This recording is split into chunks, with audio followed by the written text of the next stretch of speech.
दोस्तों मेरा नाम अरविंद सिंह, आप देख रहे हो अरविंद सिंह जी का स्टडी यूट्यूब चैनल में आपका स्वागत है। मैं आपके सामने पॉलिटेक्निक प्रवेश परीक्षा 2025 में आने वाले महत्वपूर्ण प्रश्न को लेकर आया हूं। तो बिना देर के शुरू करते हैं। आपका प्रश्न नंबर पहला जो है कि किसी वस्तु के वेग को 2 गुना कर देने पर उसे रोकने की सापेक्ष दूरी होगी। दोस्तों इसमें से आपका ऑप्शन सी सही हो जाएगा, 4 गुनी। किसी वस्तु के वेग को 2 गुना कर देंगे तो उसको रोकने की जो सापेक्ष दूरी हमारी होगी वो 4 गुनी हो जाएगी। दोस्तों आपका ऑप्शन सी सही होगा। आपका प्रश्न नंबर दूसरा जो है कि जब वस्तु समान समय अंतरालों में समान दूरियां तय करती है तो उसकी गति होती है। दोस्तों इसमें से आपका ऑप्शन डी सही हो जाएगा, एक समान।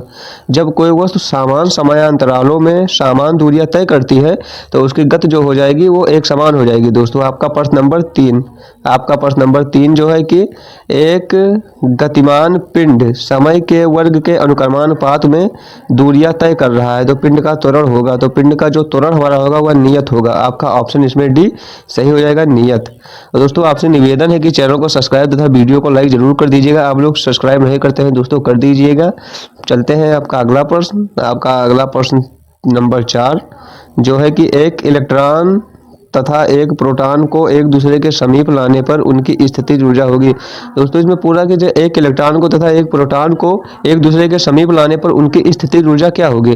तो इसमें से आपका ऑप्शन ये हो जाएगा, घट जाएगी। उनकी स्थितिज ऊर्जा जो होगी वो घट जाएगी। एक इलेक्ट्रॉन तथा एक प्रोटॉन को जब एक दूसरे के समीप या सामने लाएंगे करीब में तो उनकी जो स्थितिज ऊर्जा हो जाएगी वो घट जाएगी। आपका प्रश्न नंबर 5 जो है कि 2 पिंडों का द्रव में पूर्णतः डूबे होने पर समान भार है तब ऐसे में उनके जो द्रव्यमान होंगे वो समान होंगे। आपका ऑप्शन बी इसमें सही हो जाएगा, उनके द्रव्यमान जो होंगे समान होंगे। आपका प्रश्न नंबर 6 जो है कि यदि 2 धात्विक टुकड़े पर द्रव की उछाल समान है तो ऐसे में द्रव की उछाल समान है तो उनके द्रव में डूबे आयतन जो होंगे वो भी समान होंगे। आपका ऑप्शन बी सही हो जाएगा, तो उनके द्रव में डूबे आयतन समान होंगे। आपका बी ऑप्शन करेक्ट हो जाएगा। आपका प्रश्न नंबर 7 जो है कि त्वरण का मान बढ़ाने पर आवर्तकाल का मान जो होगा वो घट जाएगा। आपका ऑप्शन भी सही हो जाएगा। दोस्तों त्वरण का मान बढ़ाने पर आवर्तकाल का जो मान होता है वह घट जाएगा। आपका प्रश्न नंबर 8 है दोस्तों कि चमगादड़ निम्न में से किस आवृत्ति की धुन को सुन सकता है। दोस्तों चमगादड़ जो होता है वो 20,000 हर्ट्ज से अधिक आवृत्ति की धुन को वह सुन सकता है। इसमें से आपका ऑप्शन भी सही हो जाएगा। दोस्तों आप नोट कर लीजिएगा। आपका प्रश्न नंबर 9 जो है कि अनुगत सिद्धांत के अनुसार अणुओं के बीच संघट होता है। दोस्तों अणुगत सिद्धांत के अनुसार जो अणुओं के बीच वहाँ संघट होता है वह पूर्णतः प्रत्यास्थ होता है। आपका ऑप्शन ये सही हो जाएगा दोस्तों, ना कि ये सब होंगे। आपका प्रश्न नंबर 10 जो है दोस्तों, आपका प्रश्न नंबर 10 जो है कि आणविक गति की ऊर्जा जिस रूप में प्रकट होती है वह है। दोस्तों आणविक गति की ऊर्जा जिस रूप में प्रकट होती है वह हमारा होता है दोस्तों स्थितिज ऊर्जा। आपका ऑप्शन ये सही हो जाएगा, स्थितिज ऊर्जा। आपका प्रश्न नंबर 11 जो है कि चावल पकाने में अधिक समय लगेगा। दोस्तों चावल को पकाने में हमारा सबसे अधिक समय कहाँ लगेगा, समुद्र तल पर या शिमला में या माउंट एवरेस्ट की चोटी पर या इनमें से कोई नहीं। दोस्तों इसमें से जो आपका करेक्ट ऑप्शन हो जाएगा आपका ऑप्शन सी हो जाएगा, माउंट एवरेस्ट की चोटी पर दोस्तों चावल पकाने में सबसे अधिक समय लगेगा। दोस्तों आपका प्रश्न नंबर 12 जो है कि फिनाल्फथैलीन है। दोस्तों आपका प्रश्न नंबर 12 जो है कि पूछा है कि फिनाल्फथैलीन है एक, तो फिनाल्फथैलीन जो हमारा दोस्तों होता है एक दुर्बल अम्ल है। दोस्तों आप नोट कर लीजिएगा। आपका ऑप्शन ये सही हो जाएगा दोस्तों। ये और आपसे दोस्तों पेपर में यह भी पूछता है कि फिनाल्फथैलीन जो होता है तो अम्लीय में कैसा रंग देता है। दोस्तों जो फिनाल्फथैलीन जो हमारा होता है फिनाल्फथैलीन ये अम्लीय में दोस्तों रंगहीन होता है और क्षारीय में यह गुलाबी रंग देता है। दोस्तों आप नोट कर लीजिएगा। दोस्तों इससे एक प्रश्न और भी पूछता है दोस्तों कि प्रेशर कुकर में खाना जल्दी क्यों पक जाता है। दोस्तों आप इसको नोट कर लीजिएगा कि प्रेशर कुकर जो हमारा होता है उसमें खाना जल्दी क्यों पक जाता है। दोस्तों तो उसमें ऐसा होता है दोस्तों, प्रेशर कुकर में जो खाना इसलिए जो दोस्तों चावल इसलिए जल्दी पर चावल जो होता है दोस्तों प्रेशर कुकर में चावल जल्दी क्यों पक जाता है। दोस्तों इसमें इसलिए होता है क्योंकि दोस्तों जल का जो हमारा क्वथनांक होता है जल का वह बढ़ जाता है, इसीलिए जो होता है चावल प्रेशर कुकर में जल्दी पक जाता है। दोस्तों आप इसको भी नोट कर लीजिएगा। आपका प्रश्न नंबर दोस्तों 12 भी हो गया। 12 भी नोट कर लीजिएगा दोस्तों की फिनाल्फथैलीन जो होता है अम्लीय में रंगहीन होता है दोस्तों, लेकिन क्षारीय में जो होता है ये गुलाबी होता है। आपका प्रश्न नंबर 13 जो है दोस्तों कि कि तांबे की एक गेंद को गर्म करने में सबसे अधिक प्रतिशत वृद्धि होगी। दोस्तों तांबे की एक गेंद को अगर गर्म करेंगे तो उसके आयतन में जो होगा सबसे अधिक प्रतिशत वृद्धि होगी। आपके ऑप्शन सी सही हो जाएगा दोस्तों, ऑप्शन सी आयतन में। आपका प्रश्न नंबर 14, आपका प्रश्न नंबर 14 है दोस्तों कि तांबे कि आयताकार प्लेट में एक गोल छेद किया गया है, तो प्लेट को गर्म करने पर छेद का आकार जो होगा दोस्तों वो बढ़ेगा। आपका ऑप्शन बी सही हो जाएगा, बढ़ेगा। यदि तांबे की आयताकार प्लेट में एक गोल छेद किया गया है और प्लेट को जब गर्म करेंगे हम तो जो उसका जो छेद का जो आकार होगा दोस्तों वो बढ़ेगा। आपका ऑप्शन भी सही हो जाएगा। आपका प्रश्न नंबर 15, आपका प्रश्न नंबर 15 है जो दोस्तों कि यदि किसी धातु की छड़ की लंबाई 2 गुनी कर दे तो उसका प्रसार गुणांक जो होगा दोस्तों वो उतना ही रहेगा। दोस्तों आप इसको नोट कर लीजिएगा, इसको याद रखिएगा। आपका ऑप्शन सी सही रहेगा, उतना ही रहेगा दोस्तों। किसी भी धातु की छड़ की लंबाई 2 गुनी करने पर जो उसका प्रसार गुणांक होता है वो उतना ही रहेगा दोस्तों। आपका प्रश्न नंबर 16, आपका प्रश्न नंबर 16 है जो है दोस्तों कि बंद कमरे में एक पंखा चलाया जाता है तो कमरे की वायु, दोस्तों बंद कमरे में जब पंखा हमारा चलाया जाता है दोस्तों तो उसमें सबसे पहले कमरे की वायु क्या तो दोस्तों उसमें से वायु निकलता है दोस्तों, वो गर्म होती है दोस्तों। आप लोगों ने देखा होगा कि जब कमरा बंद रहता है दोस्तों तो उसको फैन चलाओ दोस्तों तो उसमें जो वायु निकलती है दोस्तों तो गर्म वायु निकलती है, फिर कुछ देर बाद दोस्तों धीरे धीरे ठंडा होने लगता है। आपका ऑप्शन बी सही हो जाएगा दोस्तों, गर्म होती है। आपका प्रश्न नंबर 17, आपका प्रश्न नंबर 17 जो है दोस्तों मरकरी, मरकरी दोस्तों इसको पारा भी कहते हैं दोस्तों। इसका जो प्रतीक हमारा होता है मरकरी का प्रतीक Hg होता है दोस्तों। मरकरी को पारा भी कहते हैं दोस्तों, आप इसको भी नोट कर लीजिएगा दोस्तों। आपके पेपर में इससे एक प्रश्न जो है दोस्तों वो बहुत इंपॉर्टेंट पूछता है, वह यह है दोस्तों कि वह कौन सी धातु है जो कमरे के ताप पर द्रव होती है। दोस्तों ये बहुत इंपॉर्टेंट प्रश्न है कि वह कौन सी धातु है जो कमरे के ताप पर द्रव होती है दोस्तों। तो हमारा पारा होता है दोस्तों, तो आप पारा इसको कह सकते हैं, नहीं तो पारा नहीं होगा दोस्तों तो Hg भी होता है दोस्तों, और Hg नहीं होगा दोस्तों तो मरकरी हमारा होगा दोस्तों। आप इसको जरूर नोट कर लीजिएगा दोस्तों, बहुत इंपॉर्टेंट प्रश्न है दोस्तों कि कमरे के ताप पर कौन सी धातु द्रव होती है। और यदि आपसे पूछता दोस्तों कि कमरे के ताप पर कौन सी आधातु द्रव होती है, तो जो हमारा आधात होगा दोस्तों वो ब्रोमीन होता है दोस्तों, ब्रोमीन। धातु पूछेगा दोस्तों तो आपका होगा पारा, और अगर आधातु पूछेगा दोस्तों तो आपका ब्रोमीन होगा दोस्तों। आप इसको जरूर नोट कर लीजिएगा, ये वेरी इंपॉर्टेंट प्रश्न है दोस्तों। आपका प्रश्न नंबर 18, आपका प्रश्न नंबर 18 जो है कि सामान्य द्रव्यमान के लिए निम्नलिखित में से किसकी ऊष्मीय क्षमता अधिक होती है दोस्तों। इसमें से आपका ऑप्शन डी सही हो जाएगा, लकड़ी की।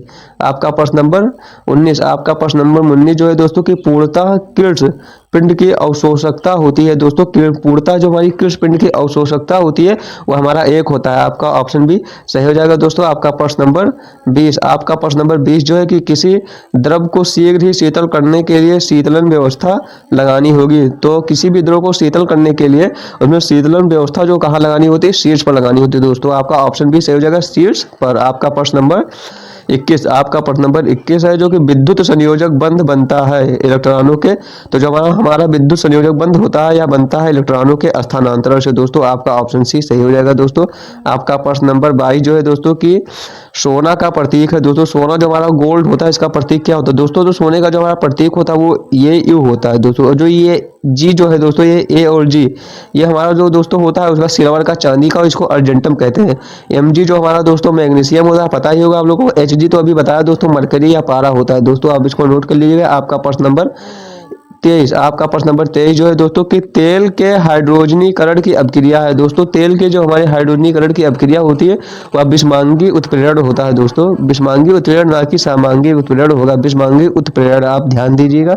आपका प्रश्न नंबर 24 है दोस्तों कि धनावेशित परमाणुओं को कहते हैं दोस्तों। जो धनावेशित परमाणु होते हैं उनको क्या कहते हैं, तो धनावेशित परमाणुओं को दोस्तों हम धनायन कहते हैं। यदि आपसे पूछता कि ऋणावेशित परमाणुओं को क्या कहते हैं, तो ऋणावेशित परमाणुओं को हम ऋणायन कहते हैं दोस्तों। उदासीन वह होता है जिसमें कोई आवेश नहीं होता, ना धनायन होता है ना ऋणायन, उसको उदासीन कहते हैं दोस्तों। उदासीन का जो pH मान होता है दोस्तों वो 7 के बराबर होता है दोस्तों। 7 से कम अगर होगा तो वह अम्लीय होगा, या 7 से ज्यादा होगा दोस्तों तो वह क्षारीय होगा, लेकिन यदि वह 7 होगा दोस्तों तो वह उदासीन होगा। जैसे हो गया दोस्तों जल और लवण, ये जो है दोस्तों वो उदासीन है, आप नोट कर लीजिएगा। आपका प्रश्न नंबर अगला, आपका प्रश्न नंबर 25 जो है कि अम्ल एक यौगिक है जो प्रोटॉन देता है दोस्तों। अम्ल जो हमारा होता है प्रोटॉन दोस्त है दोस्तों, आप इसको याद रखिएगा। आपका ऑप्शन भी इसमें होगा। आपका प्रश्न नंबर 26 जो है कि pH पैमाना जो है दोस्तों इसको किसने विकसित किया था, तो pH पैमाना को विकसित करने वाले हैं। सॉरेनसन ने पीएच पैमानों को विकसित किया था दोस्तों, सॉरेनसन ने पीएच पैमानों को विकसित किया था। आपका प्रश्न नंबर 27 जो है कि सबसे हल्की धातु है दोस्तों, सबसे हल्की धातु जो हमारा है वह लिथियम है दोस्तों, सबसे हल्की धातु लिथियम। और सबसे भारी धातु है दोस्तों, और जब आपसे पूछता है कि सबसे भारी धातु, तो सबसे भारी धातु हमारा निकेल होता है दोस्तों, सबसे भारी धातु निकेल और सबसे हल्की धातु लिथियम। आप इसको नोट कर लीजिएगा दोस्तों।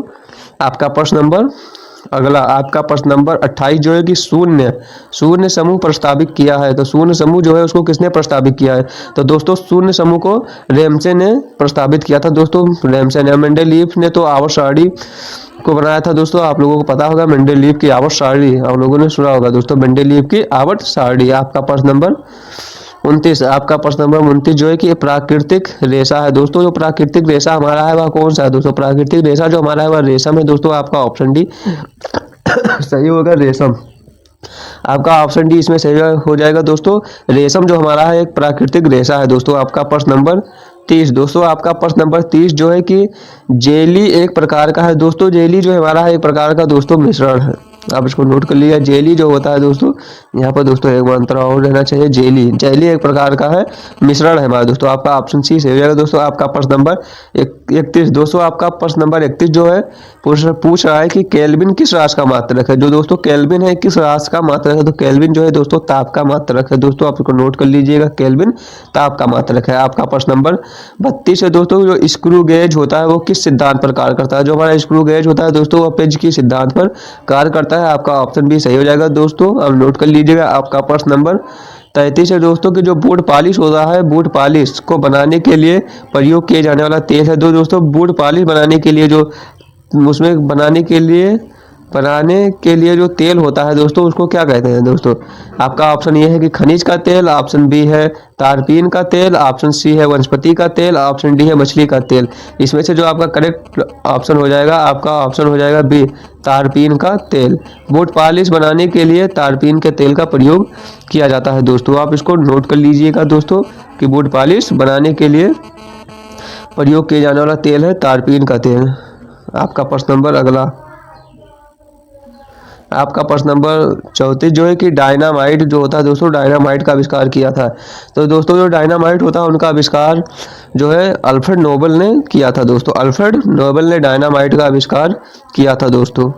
और दोस्तों यहाँ पर थॉमसन जो है दोस्तों, इन्होंने इलेक्ट्रॉन की खोज की थी दोस्तों, इलेक्ट्रॉन की खोज थॉमसन ने की थी दोस्तों। जो प्रोटॉन है दोस्तों, प्रोटॉन जो हमारा होता है प्रोटॉन की खोज दोस्तों किसने किया था? तो दोस्तों प्रोटॉन की जो हमारा खोज है वो रदरफोर्ड ने किया था। रदरफोर्ड ने दोस्तों नाभिक की भी खोज की थी दोस्तों, आप लोग इसको भी नोट कर लीजिएगा।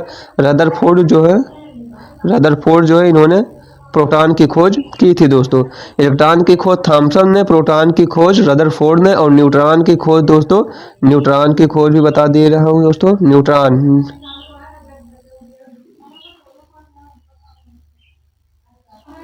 न्यूट्रॉन की जो खोज हमारे हैं, न्यूट्रॉन की जो खोज करता है दोस्तों वो है न्यूट्रॉन के जो है खोज करता है उनका वो नाम था न्यूट्रॉन, जेम्स चैडविक जो है उन्होंने, चैडविक ने न्यूट्रॉन की खोज की थी दोस्तों। आप नोट कर लीजिएगा, जेम्स चैडविक ने न्यूट्रॉन की खोज की थी दोस्तों। परमाणु नाभिक की खोज रदरफोर्ड ने किया था दोस्तों, आप इसको जरूर नोट कर लीजिएगा दोस्तों। आपका प्रश्न नंबर बस दोस्तों आपके 34 प्रश्न थे दोस्तों वो पूरे हो चुके हैं दोस्तों। तो आप लोगों को बताना दोस्तों कि क्लास कैसा लगा दोस्तों आपसे, और दोस्तों चैनल को सब्सक्राइब तो है, वीडियो को लाइक भी कर देना।